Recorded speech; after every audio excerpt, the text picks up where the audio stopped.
Hi, guys, and thanks for joining us for another episode of Getting Real with Danna and Ginny, or just Danna and Ginny live during this week. It's really been crazy and amazing. I'm Danna Bowman, co-founder of Thyroid Refresh and Thyroid 30. And I'm Ginny Mahar, the other co-founder of Thyroid Refresh and Thyroid 30. And we're so excited to be here today with McCall McPherson. Woohoo! Hello, guys. Modern Thyroid Clinic, and also now of Thyroid Nation, since Danna has officially passed the baton to McCall. So this is just like one big happy family. It's been so awesome to see you step into Thyroid Nation and give it so much love. And you're just such a light for this community. So we're just really excited to be here with you. Thank you so much. Thanks for having me, you guys. And of course, you know, it just fills my heart. So thank you, thank you, thank you. I know it. Yes.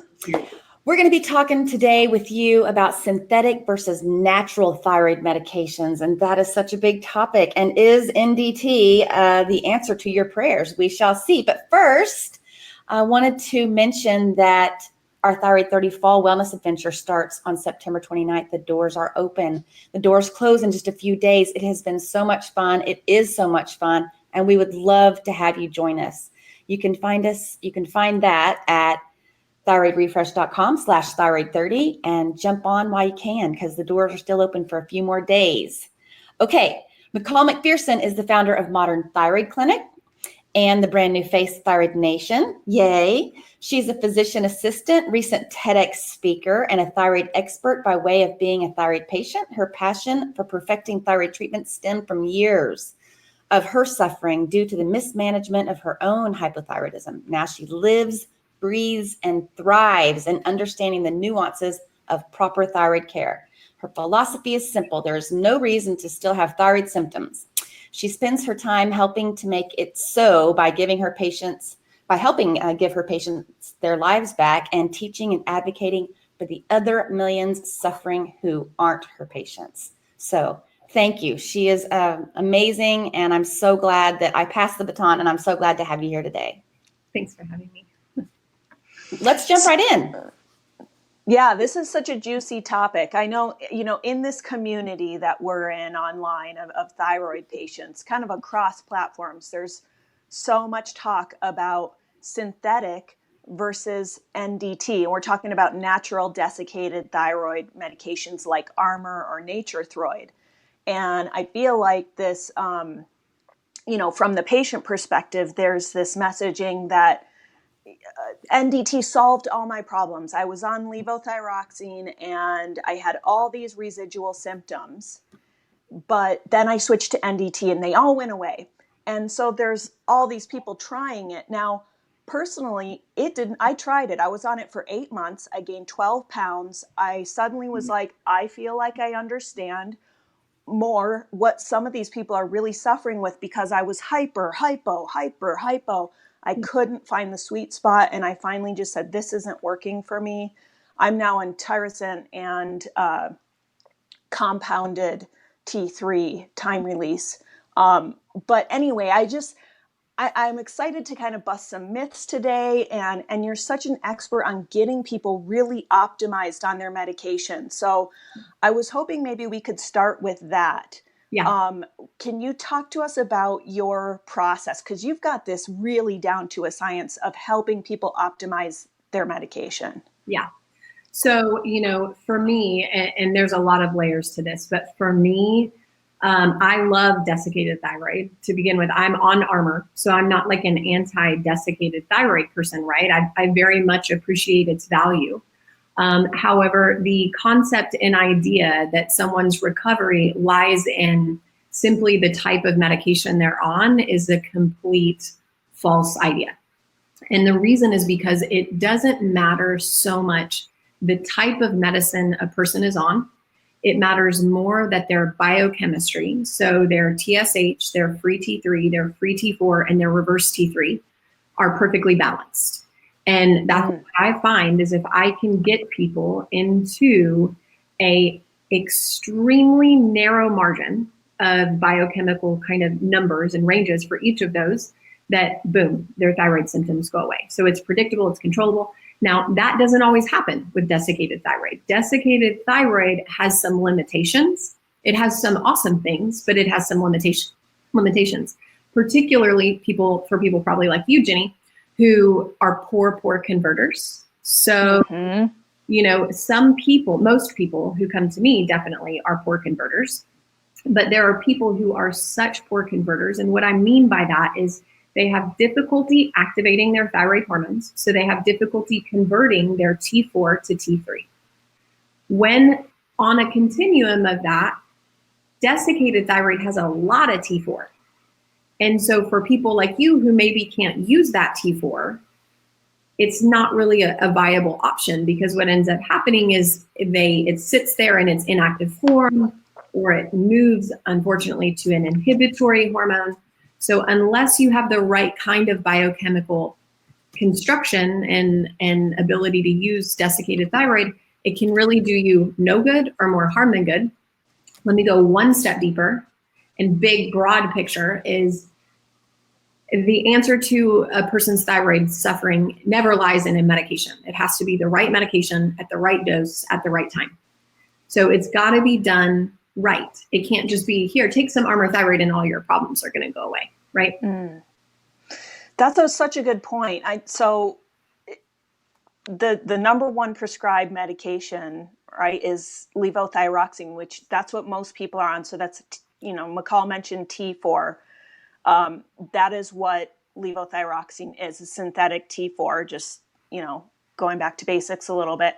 And then NDT, like Armour and things, has T1, T2, T3, and T4 in it, which is one of the really compelling things about it. But I think you bring up such a good point that 75% of it's T4. You can't tweak those individual levels when you're on that. So yeah, like for me, when I was living in Costa Rica, I could only get compounded, and I could really only get T4.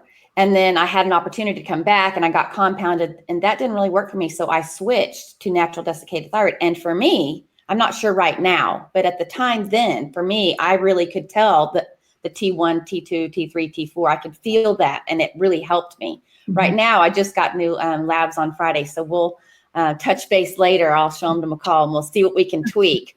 But it did really help for me. So there is that little piece, that helps. But as you say, it's kind of hard to make sure how much you get specifically of those little things, right?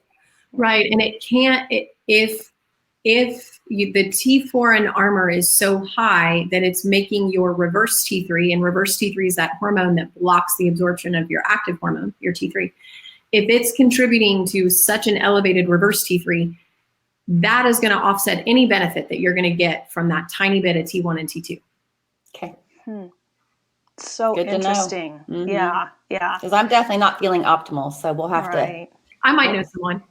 Yeah, I know. Yeah. I love it. Well, it's so much about just finding what's right for you. I mean, I'm certainly not anti-NDT. I may be anti-NDT for me. I think that's, if there's anything I want to shout from the rooftops today, it's just that, hey, there isn't a cookie cutter. There's no one size fits all. And you really have to look at those numbers, all the numbers, and you have to listen to your body and pay attention, track those symptoms when you change medications and stuff. I know you talked to us the other day, McCall, about your process when switching a patient from synthetic to natural thyroid hormone. And there were some special considerations there. Can you tell us a little bit about that? Yeah, this is huge. So huge. So listen up. If you have ever been on desiccated thyroid and you had a bad reaction when you switched from Synthroid or levothyroxine, or you thought, oh, I can't tolerate it, I have terrible reactions to it, I'm about to give you the explanation as to why. So, or if you're considering switching from levo or Synthroid or Tyrosine to desiccated thyroid, it is so important that you hear this, because your doctor does not know this. And so you have to be the guide sort of in your care. Unfortunately, still, that won't always be the case, because I'm starting that clinician thyroid training course, y'all. It's going to happen. So basically, Synthroid, levothyroxine, Tyrosine has a half-life in a hypothyroid patient of 10 to 11 days, meaning half of it leaves your system in 10 to 11 days. So really all of it's going to get out in 20, 22 days, right? Maybe a little less more, depending on your metabolism. So what doctors are doing, unfortunately, is they're taking their patients, let's say on a Monday, and they're saying, okay, well, we're going to switch you from levo to Armour. Stop your levo on Monday morning. I'm going to calculate the equivalent dose of Armour, and I'm going to put you on that. And so stop the levo, start the equivalent dose of Armour, which has T3 in it, which is active, boom, an hour after you take it. So what's happening is people are getting a double dose almost of their medication. So they become very anxious and very agitated and heart racing and sweating and uncomfortable. And they think they're having a bad reaction to desiccated thyroid, when in reality, they've become hypothyroid temporarily because they've doubled their Armour dose or their thyroid dose. Realistically, you have to stop levo, stop Synthroid, cross titrate your medication. As the days go on, you slowly add up Armour or desiccated thyroid over time. I use Armour because it's the one I'm on and it's my favorite. Okay, so there's a lot of different medication combinations out there. It's not just either levothyroxine or some type of NDT. Can you tell the listeners a little bit about what some of the combinations you use are, some of the other medications you add in? Yeah, and I'll tell you kind of a little bit about my process. So people come to me and they say they'll come to me mostly always on levothyroxine, because most of you are probably listening because you don't feel well and you're on levothyroxine or Synthroid or something similar. They come to me and part of them have this idea that the natural form of medication is going to be what helps them because it's natural. And I want to really go back to the concept that it's not about what's natural versus synthetic. And I'm in functional medicine, so I'm definitely not anti-natural. It's not natural versus synthetic. It's about your biochemistry. It's about your biochemistry, not what I say is right for everybody, because I do not use the same medications for all of my patients. So know that. Then when people come to me and they're on a high dose of levothyroxine, instead of taking them off and cross-titrating them on Synthroid, which is a process that most of the time leaves people feeling worse before they get better, because you have to let more of that levo leave than you're adding in of desiccated thyroid so you don't make them hyperthyroid. Instead of doing that, I'll actually advocate for adding some Cytomel to their Synthroid or levothyroxine. So it's another form of T3. The real benefit of Armour that is being shouted from the rooftops, it's not that it's natural that is the reason it's working. It's working because it has active thyroid hormone. It's working because it has T3. And so Cytomel, or the generic liothyronine, is also T3. It just happens to be man-made. It's synthetic. So we can add Cytomel to levothyroxine in a similar way that Armour is 75% T4, 25% T3, inactive, active. We can do that with levothyroxine and Cytomel. And we can create, in essence, our own Armour or desiccated thyroid of a man-made fashion. And the advantage of doing that is something that you touched on earlier, Ginny. You can independently manipulate the T3 to the T4 ratio, right? And so that is what a compounded, that's what it means when you are getting your medicine compounded, correct? Not necessarily. So you can do that outside of compounded. I can take a 25 microgram levothyroxine and I can add 1.5 tablets of liothyronine in the morning and 1.5 in the afternoon. And sadly now, at this point in time, I advocate strongly against compounding thyroid meds. Okay. Because at some point in your course of your 5, 10 lifetime long journey, you are going to get a bad batch of compounded thyroid medication. It's inevitable. They're going to make a mistake. And what that does is it takes me a year to get someone perfect, and then they mess up a compound, and then it's gone. And I'll give you the perfect analogy really quickly that Alan Christensen gave me a few weeks ago. And when you're dealing with T3, like Cytomel, you're dealing with micrograms, not milligrams, micrograms. So it's like baking muffins and taking poppy seeds and trying to get an equivalent amount of poppy seeds throughout all the muffins, just right. Everything has to be just right. it's very, very difficult, and mistakes are made. And I've had too many mistakes at this point from very high-end compounding pharmacies to advocate for it anymore. And now I beg people to come off. That is very interesting to know. And it does make sense if you're thinking about the little poppy seeds. I mean, I guess you could try to measure, but that's just so tiny. It's just, there's no possible way to be exact every single time when you're dealing with things that are that small. So that does make sense. Or I need like 4 grains of baking soda in this recipe. Right. You'd have to get out a microscope. Right. If it's milligrams, then you can deal with blueberry muffins and you're counting blueberries. And so maybe that's more realistic. But when you're dealing with micrograms of thyroid, it becomes quite complicated. Interesting. Wow. So interesting. Right? Yeah. Well, and with synthetic T4 too, which is, what so many of us are on, there's options too. It's not just levothyroxine. There's also Synthroid, which is another very common brand name. And Tyrosine is what I'm on now, which is, it's like a gel cap. I've heard it's more highly absorbable and it's very hypoallergenic. There's no gluten, dairy, anything. Now they have a liquid. Yeah. Now they have a liquid. Now they have a liquid that's even more absorbable. And I think you can get a little more particular with the scale of dosing. Okay. Do you have an opinion about Tyrosine, like over Levo? Or yeah, you like it? I think it's better than Levo and Synthroid. I do. No. Now, a lot of people, it doesn't matter because, the work that I do is with the biochemistry is so much more significant than that. Yeah. 3% of Tyrosine, Synthroid, Levo that is right offable. But if you're with a regular doctor and you're on levothyroxine and you're not going to see a functional medicine doc, ask to get put on Tyrosine. It might make a difference. Will you talk a little bit about T3? Because I know that I think that there are some people that suggest, maybe you're one of them, that you take your T3 or your second pill or second dose in the afternoon because T3 doesn't last. Yeah. So this is a big thing that I advocate for. And I really was the first person that I knew that advocated for this. Now I see more and more people doing it, and it's so important. And I'm grateful that more people are doing it.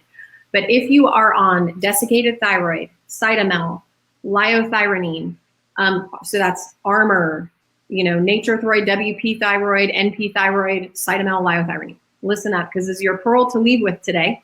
You must take that medication in the morning and around 2 to 3 p.m. because the T3 peaks and troughs, depending on which medication you're on, anywhere from 3 to 8 hours. So if you're on those medications and you notice that you're hitting a wall around 3 p.m., that's why. So ask, not necessarily, potentially you can split your dose, but often it's that you need to tack on more additional dosing. Here's a question really quick I wanted to share because I think it's really important.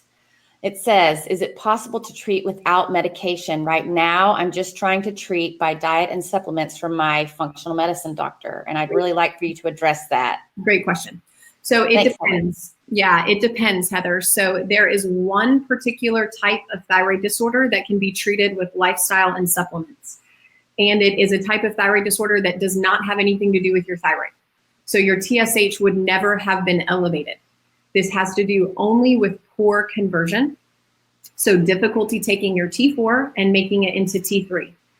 If you've ever had a history of a TSH that's elevated, then I think you need to consider taking medication and not necessarily only use supplements and lifestyle. I definitely advocate for that. What I advocate for and my whole philosophy is that thyroid is not meant to be messy in terms of treatment. It's not meant to be guessed and dealt with haphazardly.